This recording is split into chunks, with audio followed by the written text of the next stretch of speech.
सबसे पहले बात होगी महंगाई के खिलाफ एक महायुद्ध की। इस महायुद्ध को लड़ने के लिए क्या आप तैयार हैं? सवाल यह है, क्या महंगाई बढ़ने वाली है?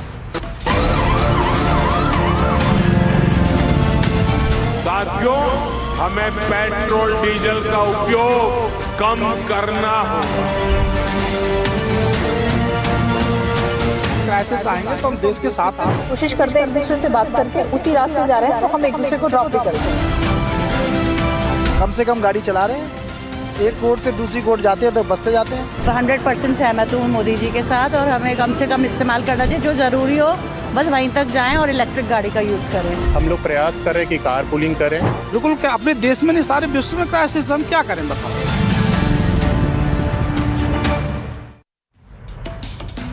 आज सबसे बड़ा सवाल माइक ऑन है में जो आपके लिए पूछ रही हूं कि क्या देश में महंगाई बढ़ने वाली है? प्रधानमंत्री नरेंद्र मोदी ने लोगों से पेट्रोल डीजल बचाने की अपील की, तो उसका असर क्या हुआ? ये तस्वीर जो आप देख रहे हैं, अर्जुन राम मेघवाल कानून मंत्री कैसे ई रिक्शा में सफर करने के लिए पहुंचे, वो तस्वीर आपको मैं दिखा रही हूं। अब सोचिए, कुछ लोगों ने काफिले घटा दिए, कुछ बाइक पर चलने लगे, लेकिन यहां तो मंत्री साहब ई रिक्शा की सवारी करने पहुंच गए। अब ई रिक्शा पर चलते हुए अर्जुन राम मेघवाल की तस्वीर आई है। इस तस्वीर को देखकर अब लोगों को लग रहा है कि मंत्री साहब अगर ई रिक्शा पर आ गए तो क्या महंगाई बढ़ने वाली?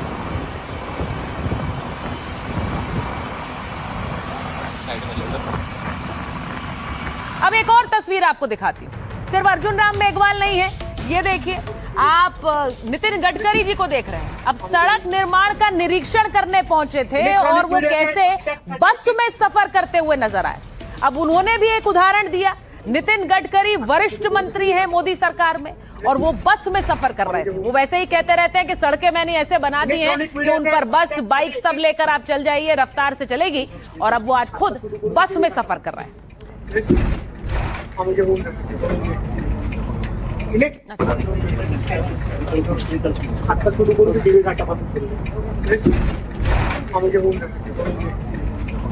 इलेक्ट्रॉनिक मीडिया का एक और बहुत इंटरेस्टिंग तस्वीर अब आपको दिखाने वाली हूं।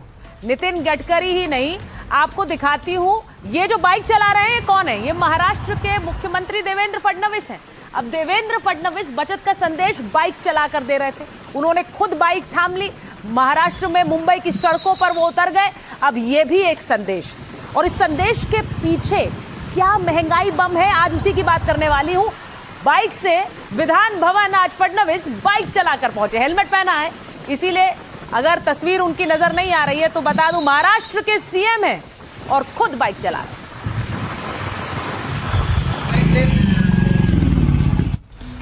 अब सवाल सबसे बड़ा यह है कि क्या महंगाई बम फूट सकता है? क्या बढ़ाए जा सकते हैं पेट्रोल और डीजल के दाम? आरबीआई गवर्नर ने दिए हैं दाम बढ़ाए जाने के संकेत। कच्चे तेल का दाम बढ़ रहा है, ये संजय मल्होत्रा ने कहा, यानी आरबीआई गवर्नर ने कहा। कच्चे तेल की महंगाई से कंपनियां दबाव में हैं। महंगाई पर काबू करना एक बहुत बड़ी चुनौती है, ये आरबीआई कह रहा। पश्चिम एशिया में संघर्ष से तय होगी महंगाई। संघर्ष खिंचा तो ईंधन महंगा होगा, यह भी कहा आरबीआई गवर्नर ने। अब फ्यूल महंगा हुआ तो ट्रांसपोर्टेशन भी महंगा हो जाएगा, यानी आना जाना महंगा हो जाएगा। इसका सीधा असर महंगाई पर दिखाई देगा। आरबीआई की पॉलिसी पर भी पड़ सकता है असर। आरबीआई 5 जून को ब्याज दरों पर फैसला करेगा। तो पेट्रोलियम मंत्री भी दे चुके हैं महंगाई का संकेत। और हरदीप पुरी ने भी कहा था, आपको याद है, कि तेल कंपनियों को भारी नुकसान हो रहा है। 4 साल से कीमतें नहीं बढ़ी हैं। तेल कंपनियों को रोज 1000 करोड़ का घाटा हो रहा है। पेट्रोल डीजल की कीमतें बढ़ानी पड़ सकती हैं, तो ये कहा था पेट्रोल मंत्री ने। और इसीलिए हम कह रहे हैं कि क्या संकेत यही कह रहे हैं। आपको बताती हूं कि चौतरफा हमला महंगाई का कैसे हो रहा है। 1 ग्राम सोने की कीमत 8,500 रुपए बढ़ गई। 1 किलो चांदी की कीमत में 20,500 रुपए, यानी 20,500 रुपए प्रति किलो का इजाफा हुआ है। दूध के दाम में 2 से 4 रुपए प्रति लीटर का इजाफा हुआ है। और मुंबई में सीएनजी 2 रुपए प्रति किलो महंगी हो चुकी है। तो ये वो दाम है जो पहले ही बढ़ गए हैं, और आने वाले समय में क्या ये महंगाई और ज्यादा बढ़ सकती है? अब आपको एक तस्वीर दिखाती हूं। पेट्रोल डीजल की महंगाई बढ़ सकती है, इसका सिर्फ इशारा किया जा रहा है। तेल की महंगाई अभी बढ़ी नहीं है, लेकिन कुछ लोग इसका फायदा उठाने की कोशिश कर रहे हैं। देश के कई शहरों में पेट्रोल पंप्स के मालिकों ने मनमानी शुरू कर दी। वो पेट्रोल डीजल की राशनिंग करने लगे हैं। ये जो आप तस्वीर देख रहे हैं, एक सीमा से ज्यादा पेट्रोल और डीजल नहीं दिया जा रहा है। कहा जा रहा है पेट्रोल नहीं है, नो डीजल। ये तस्वीरें देखिए, बड़े बड़े होर्डिंग लगाए गए हैं, नो पेट्रोल नो डीजल। कई जगह लिख दिया गया bike 1000 rupees, bike 200 rupees, car 1000, यानी कि बाइक को 200 रुपए से ज्यादा का डीजल नहीं मिलेगा और गाड़ी को 1000 रुपए से ज्यादा नहीं मिलेगा। तो ये क्यों किया जा रहा है? क्योंकि इससे एक चिंता बढ़ती है। एक और तस्वीर आपको दिखा देती हूँ। सिर्फ यही नहीं है, कई शहरों में पेट्रोल पंप बंद नजर आ रहे हैं। अब ये पेट्रोल पंप बंद क्यों? क्या इनके पास पेट्रोल नहीं है, या फिर पेट्रोल पंप के मालिक किसी तरह की राशनिंग इसलिए कर रहे हैं कि दाम बढ़ेंगे तो बढ़े हुए दामों पर बेचेंगे? ये तस्वीरें आई कई शहरों से जहां पर पेट्रोल पंप बंद नजर आ रहे हैं। फुल दिखाइए, पेट्रोल पंप बंद नजर आ रहे हैं और ये तस्वीरें आती हैं तो एक हड़कंप मचता है कि होने क्या वाला है। अब इसी के साथ आपको यह भी बताऊं कि एक तरफ कई पेट्रोल पंप्स बंद हैं, तो दूसरी तरफ कई पेट्रोल पंप्स पे भीड़ लगी हुई है। अब कई पेट्रोल पंप्स पे इतनी भीड़ लगी हुई है, वहां लोग कतार में खड़े हुए हैं, क्योंकि जहां पेट्रोल मिल रहा है वहां पर लोग भराने के लिए जा रहे हैं। कई पेट्रोल पंप बंद है। अब क्या आपके शहर में भी ऐसा हो रहा है, ये आप हमें बता सकते हैं? क्योंकि कई जगह जहां राशनिंग की जा रही है, सरकार ने ऐसा कोई भी आदेश जारी नहीं किया है कि पेट्रोल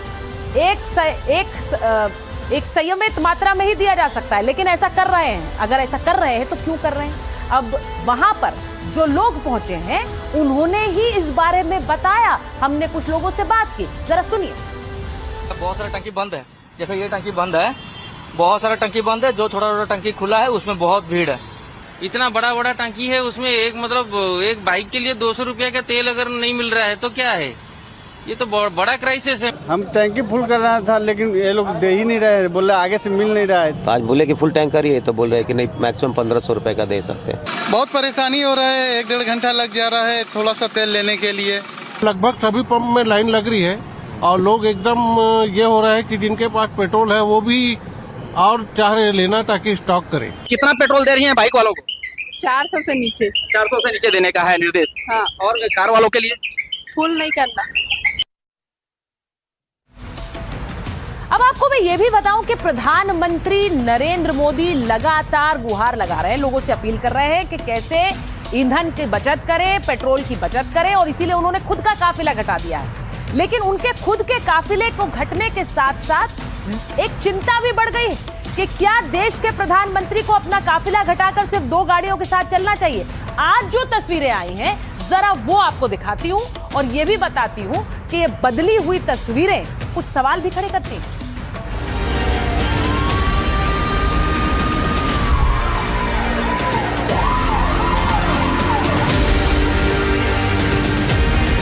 प्रधानमंत्री नरेंद्र मोदी ने अपील की तो खुद भी उदाहरण पेश कर दिया। उन्होंने अपनी गाड़ियों का काफिला घटा दिया। उनके उदाहरण के बाद उनके मंत्रियों ने भी अपने काफिले कम कर दिए। लेकिन इन सब के बीच प्रधानमंत्री के घटे हुए काफिले को लेकर देश में एक बहस छिड़ गई। क्या सुरक्षा के लिहाज से प्रधानमंत्री का काफिला कम होना चाहिए? प्रधानमंत्री के काफिले में एक उनकी अपनी गाड़ी के अलावा एक डिकॉय व्हीकल होती है, यानी कि वो गाड़ी जो पीएम की गाड़ी की तरह ही दिखती है, जिससे पता न लग सके कि पीएम किस गाड़ी में बैठे। इसी के अलावा एक आर्मर्ड एसयूवी होती है, जैमर गाड़ी होती है, जिससे कि आसपास के सिग्नल जैम किए जा सके। एक कम्युनिकेशन वैन होती है। पीएम के काफिले में एक एम्बुलेंस भी चलती है, सपोर्ट वैन्स भी चलती हैं और रूट क्लियरेंस के लिए भी गाड़ियां चलती हैं। लेकिन इन सब को कम करने के बाद पीएम अब घटे हुए काफिले के साथ ही निकल रहे हैं।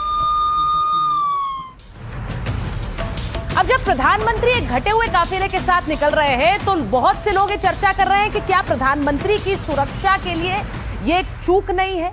लोगों को लग रहा है कि क्या प्रधानमंत्री को इस घटे हुए काफिले के साथ चलना चाहिए। इस पर एक बहस शुरू हो गई। अब हमने लोगों से पूछा कि वो क्या सोचते हैं, जरा सुनिए। मुझे नहीं लगता उनको ऐसा करना चाहिए, क्योंकि बात उनकी सुरक्षा की है, तो इस पे उनको ज़्यादा ध्यान देना चाहिए। और दुनिया में ऐसी कोई चीज़ नहीं है जो आपकी सुरक्षा से ज़्यादा बढ़ के हो, तो उनको अपना काफिला नहीं हटाना चाहिए, क्योंकि उनकी बात प्रोटेक्शन किया जाती है। शीर्ष नेताओं में से ऐसे हैं जिनकी सुरक्षा को लेकर विशेष प्रबंध होने चाहिए। उनका उतना सुरक्षा होना चाहिए जितना होना जरूरी है। उनका तो वो सिक्योरिटी रहना बहुत जरूरी है। प्रधानमंत्री मोदी जी एक विश्व के नेता हैं, उनको अपनी सुरक्षा तो रखनी चाहिए। जो कार्य कर रहे हैं ये भी एक तरह से एक बहुत बड़ा मतलब सहयोग है और एक तरह से देशभक्ति की मिसाल वो कायम कर रहे हैं। जब तक अपनी जान की परवाह किए बिना वो इस तरह का रिस्क ले रहे हैं ताकि ये मैसेज पूरे देश में जाए और लोग इसको फॉलो कर सकें।